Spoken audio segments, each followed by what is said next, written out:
CrossRoads. Well, it's not a real pay-per-view, it's just a themed Impact, but still, it's not bad. Look, I gotta say this. The 25th anniversary of Raw pissed me off. The Elimination Chamber pissed me off. The last couple of Raws have pissed me off to the point where I'm still considering not doing Raw reviews at all. I'll still watch the product, I'll still watch Raw, but I don't want to do a review of it. So going into this Impact, I was hoping I'd get rid of that nasty, disgusting WWE taste of them not caring about you, laughing at you and say, eat this. Sorry for the finger, but you get my point. Eat this, that's better. There you go. I just wanted something that'll make me happy. And in general, I got something good here. I'm not saying it was the perfect show, but I can say you can watch it more than once and you would generally enjoy it. The first match I am going to talk about is the opening match. And this was LAX against the Cult of Lee. Now, mind you, you guys know how I feel about LAX. I don't like them because of Conan. I only gave Conan some credit because he was utilized in the right way. I believe it was the last show of Impact before this. So I gave them the credit they needed. But to be honest, I still don't care about LAX. I don't know why people cheer for them because they still suck. I don't get it. I don't get why people are cheering for LAX. They're not good guys. They're talking about fucking hoes. They're talking about selling drugs. They're talking about hitting their spot. So I don't find it that great. I just don't. So when I went into this match, I'm going like, what are they going to give me that's different? Are they going to give me something special? They're going to give me something different other than what they've been showing me. And they have not shown me anything different. Not even the crowd made me interested. And yeah, the crowd was cheering for LAX. But I wasn't interested. So when you see this, who was the more interesting of the two? Was it the Cult of Lee or was it LAX? It was the Cult of Lee that has been doing something different. And when it came to the win, I really believe the Cult of Lee should have won. Why couldn't Trevor Lee win and make LAX work for what they crave, what they want for their money, so they can get their freaking drugs? So let me get this straight. I got to get this clear. LAX, as long as they believe they're the tag champs, they get all the women, they get all the drugs, and they get the best spot to do whatever the crap they want. Well, now they still get it. But it's still boring. I know, if that made any sense to anybody, please tell me below. Because that's how it looks. I'd have no interest in LAX. It still sucks. But who are they going to go up against now? They've done the Cult of Lee. They got OVE is busy right now. So who are they going up against next? Are they just going to disappear for several months before anyone comes back? I'm just saying. Now, I just said them, I might as well get it over with. OVE, sorry for the botch, versus Lashley because of what happened with Eddie Edwards, and that was a bad spot for Eddie. I'm not going to put it on the screen, there's no need, you already seen it. He broke his orbital bone in his eye, he broke his nose. This is where I just wish people would understand. You don't need to go that far in wrestling these days. What happened to the point where wrestling wasn't as violent as it was, but brought in more money and more interest? Now you got to be as violent as possible, and you don't get the same interest, you don't get the same money, and then the people get hurt. I don't get it. But, taking away from that, was this a good match? Not necessarily. I don't hate it, but it really wasn't that important. But then, at near the end of it, Brian Cage comes out, destroys OVE all by himself, and gets the win. Now, when did he become a tag partner? It never was mentioned by the commentary team. When did he have the right to go and tag himself in? It was never mentioned during the match. No one ever came out to say, I'm going to be allowing this to happen, so it just didn't feel right. In the end, Lashley wants to give him a handshake out of respect. Didn't get one. Lashley said, okay, you want to be like that? All right. My guess is that's Lashley's new opponent. Here's the problem. What happens to OVE now? This is what we're going to get. will OVE be bitched out by Lashley and Brian Cage? Which I gotta say, Brian Cage is very impressive. I'm not bored with him. But what happens to OVE? Particularly that we only have 2 tag teams in the show. And one of them has been dealing with this while the other one is dealing with a team that just got buried and they're better than them. I'm sorry, Dakota Lee is better than LAX. And unless OVE is going back to them immediately, they're going to still deal with this. And we're still going to have nothing. I'm just saying. Now, I got a couple other things to say. When it came to the music of CrossRoads, it was terrible. It sounded like that song. I can't remember the name of it. I can't remember the name of it. I don't think I'll play it in the background because I don't know if I can even find it. But I hated the song. It sounded so boring. It sounded so generic and it sucked. That was just me. And also the video packages were not bad. I did enjoy them quite a lot when it came to Austin Aries and D. Johnny. I'm not calling him what you know. They had some good interviews with Mackenzie, who I still love. Oh, Mackenzie, I wish you could marry you. You're such a cute lady. Anyway, let's move on to Allie versus Law Van Ness. And you guys tell me below.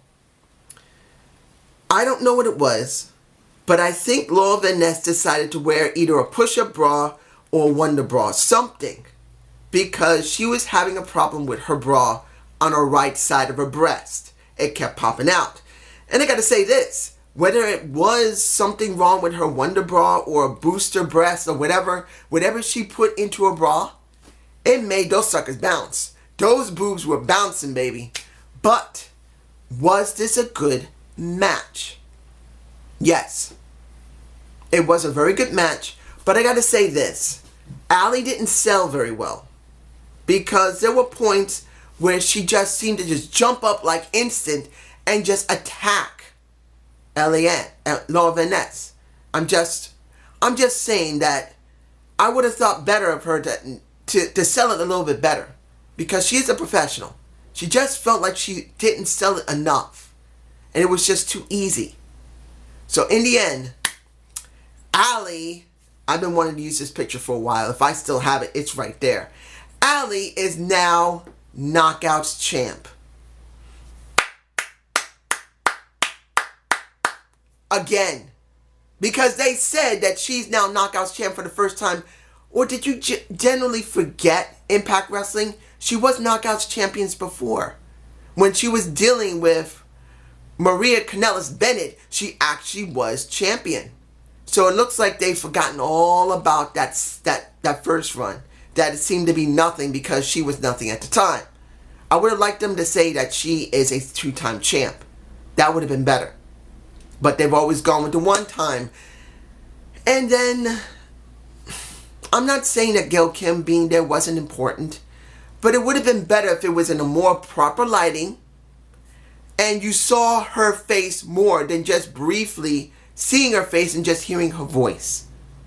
Now, I know a lot of people can say, dude, she didn't need to be emphasized. Yes, she did need to be emphasized to a certain point because this is Allie's mentor. She needed to be seen a little bit more. She could have held herself back and spoke a little bit, then hugged her again. And I felt that would have been more validation for Allie. That's just me. Now, what else? Am I forgetting anything? Yes. The champion versus champion match. X Division versus the Impact Grand Championship. Honestly, I felt it could have been the second to last match of the night. Because it could have been more important. Instead of being like in the middle of the show. It kind of pissed me off. Next to Christian on the Wrestling Network having 10 minutes with whoever that guy was, Brown. I didn't watch the product at the time back in 2005 to 6, so I don't know who that is. But here's the problem. I don't want to see 10 minutes of it. You could have put Abyss versus Congo Kong in that spot if you wanted to make this special. But this is what we got. And I will say this. This was the second best match of the night. Matt Sidell did a great job with Ishimori. I enjoyed the match a lot. It was very good. I'm not a big high-flying person. I'm just not. I like someone who has a lot of versatility, that he can do high-flying when it's necessary. But he does also ground and pound, and he also does technical. I'm just not a big high-flying fan. I'm just not. But I will say this was a good match. It had a certain amount of stakes in it, and that's what made it special. And in the end, Matt Sidell wins. But there was one issue for me personally, that he didn't speak afterward. Yeah, he had a little segment beforehand, and he had his vid package as well, where Ishimori did not. Why didn't you give Ishimori a vid pack? Why? You could have put some English text under where he's talking to make him special. I just feel like that's a waste.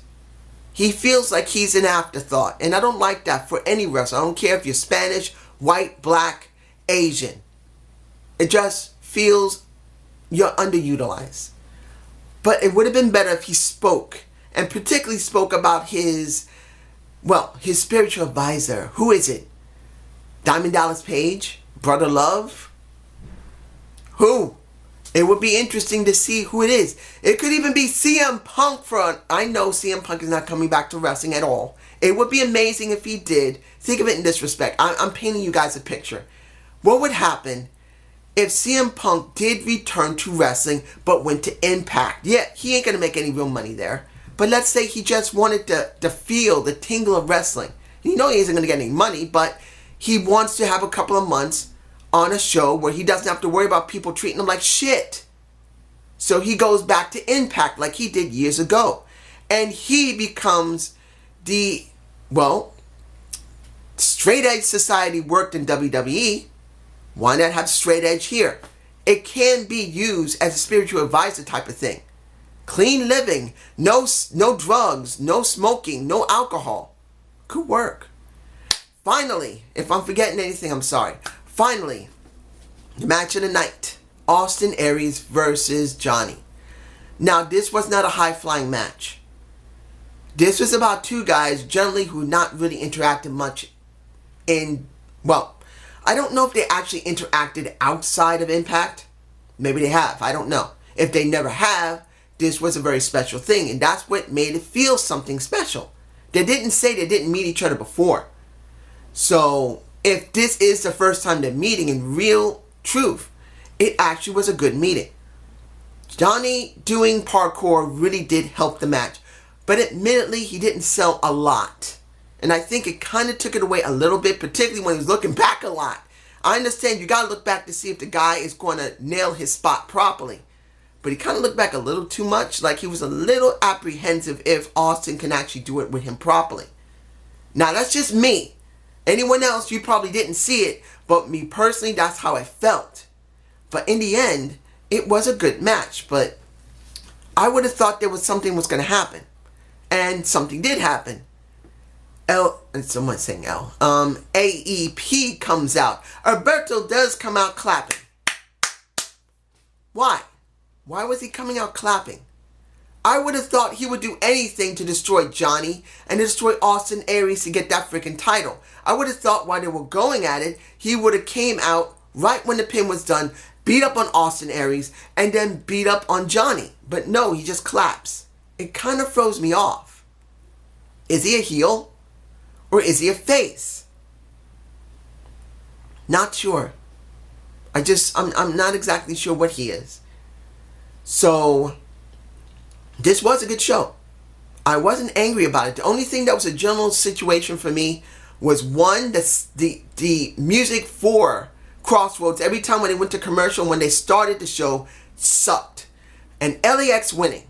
I just felt LAX should not won because they really had nothing behind them. It would have been better for the Cult of Lee to win because then you would have had something interesting with LAX wanting to get them back for what they did. Taking their freaking bandanas, which don't really mean much.